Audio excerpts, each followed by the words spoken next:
porque mais uma vez, e estamos na 13ª jornada, nós entendemos que o futebol brasileiro passa a imagem que é o futebol mais competitivo do mundo, porque ganham vários, mas ganham vários porque muitas vezes não deixam os melhores ganhar, que foi mais uma vez o que se passou hoje. Nós entendemos que é mau para o sistema o Palmeiras ganhar 2 anos seguidos, entendemos isso, mas se virmos em todo o mundo, em toda a Europa, há sempre 2, 3 que ganham sempre, porque são os melhores, trabalham para ser os melhores dia a dia, que é o que nós fazemos, trabalhar para ser os melhores.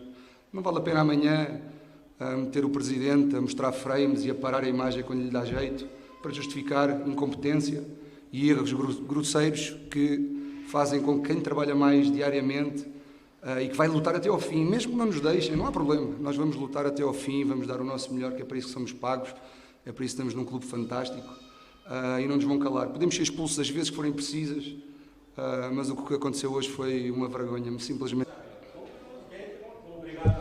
Obrigado, e digam as verdades. Avante Palestra Cast.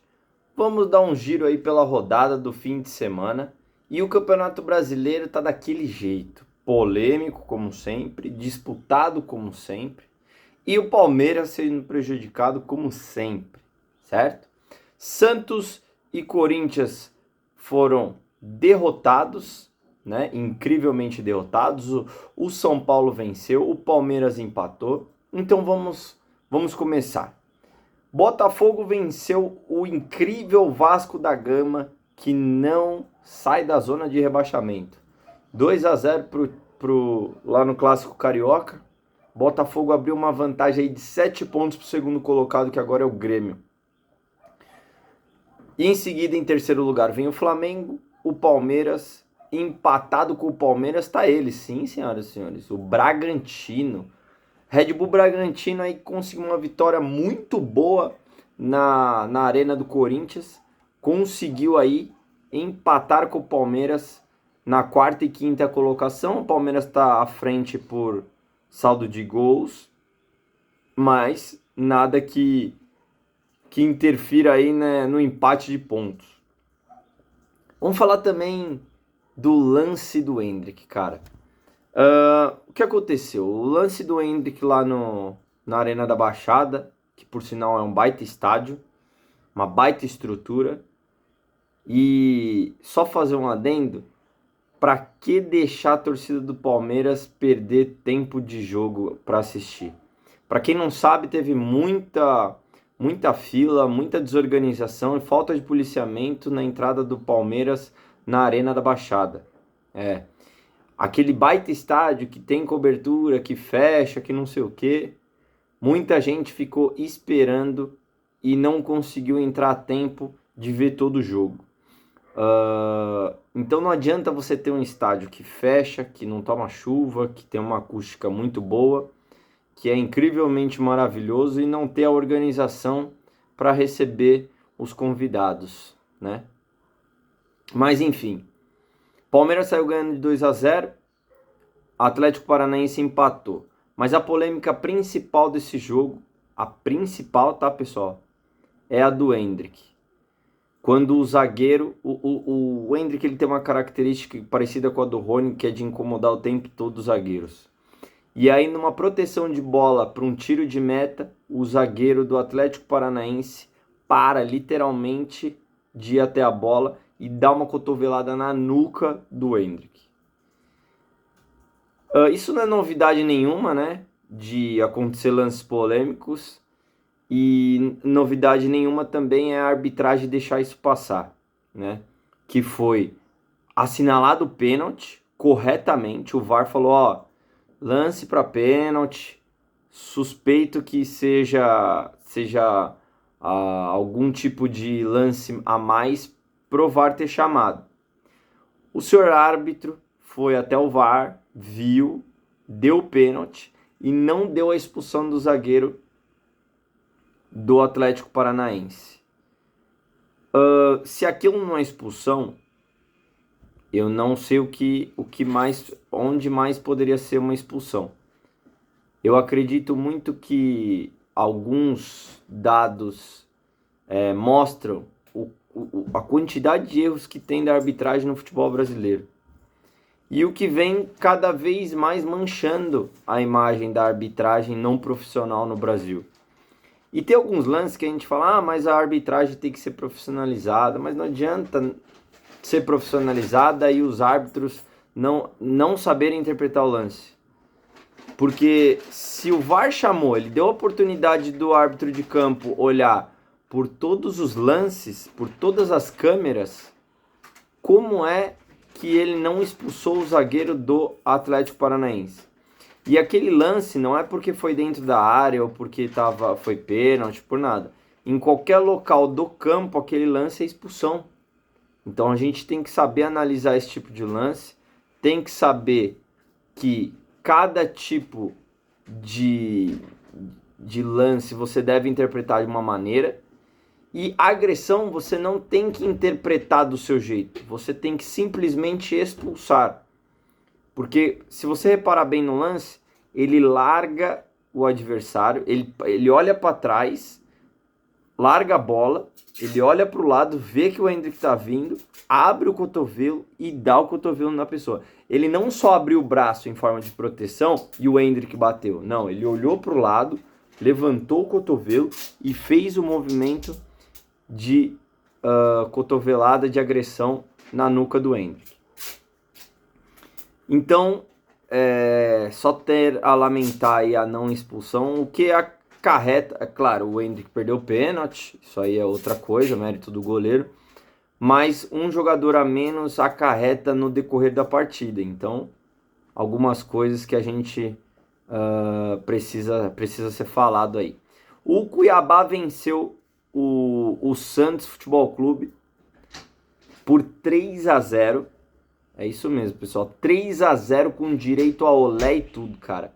Além de tudo aí, sem contar gol do Daverson, sem contar que o Mendonça machucado dentro do campo, mano, o Daverson é louco. O Daverson pedindo a substituição do jogador do Santos. E aí os caras começaram a ficar nervosos com ele, começou a olhar, ele é doido, ele é maluco. Enfim, 3-0 com direito a olé, Cuiabá em cima do Santos, tá? O Corinthians, com o gol do Eduardo Sacha, perdeu para o Red Bull Bragantino, que vem de uma sequência incrível no Campeonato Brasileiro e na Sul-Americana, que na Sul-Americana veio vencendo aí de 7-1 em uma das últimas partidas. O Vascão, cara, impressionante como não vence nada. O América Mineiro conseguiu beliscar um empate com direito a muita reclamação do Hulk. O América Mineiro aí que estava perdendo de 2-0 do Atlético Mineiro. O América Mineiro foi buscar um empate. Então conseguiu aí um bom resultado num clássico, né? E conseguiu sair bem na rodada, tá?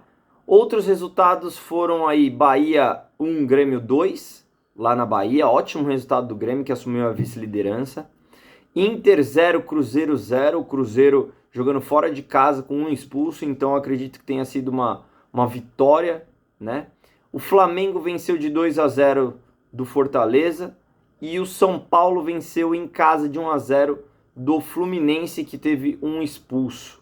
Então a rodada foi quente, pessoal. Lembrando que hoje ainda tem Goiás e Coritiba, os dois aí brigando na parte de baixo da tabela aí. Mas não sei se vai ser um bom jogo, mas eu acredito que assim, se o Goiás só empatar ou ganhar, ele já empurra o Corinthians para a zona de rebaixamento, para a 17ª colocação. E o Coritiba aí com incríveis 4 pontos. Eu não sei não, cara, mas eu acho que só um milagre já tiraria o Coritiba. É muito cedo falar, é muito cedo. Mas teoricamente, nas 19 primeiras rodadas, para o time não ser rebaixado, ele tem que garantir metade da pontuação ali, 20 pontos. Com 40, 43, você teoricamente, pelos últimos dados dos últimos Brasileirão, você não cai com 43 pontos. Então, com 4 pontos, eu acho bem difícil aí o Coritiba se safar. Mas, lembrando que esse ainda é o último jogo da 13ª rodada, tá? eu acredito que o Coritiba não safe, mas do América para cima ainda tem muito campeonato pela frente. E por falar em campeonato pela frente, a declaração do João Martins na coletiva foi polêmica, pessoal.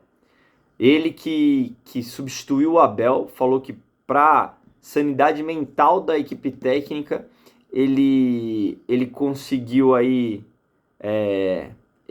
ele estava no comando, meio que dizendo que com certeza o Abel seria expulso, com certeza alguém da comissão técnica seria expulso, e se ele não tivesse controlado, ia ser mais um expulso aí. E ainda falou que pro sistema, pro Campeonato Brasileiro e pro sistema brasileiro, é ruim o Palmeiras ser campeão várias vezes, e acabou dando uma alfinetada numa entrevista breve e curta. João Martins não deixou de gastar lábia não, viu, gente? Falou um monte e eu acredito aí que isso vai dar o que falar.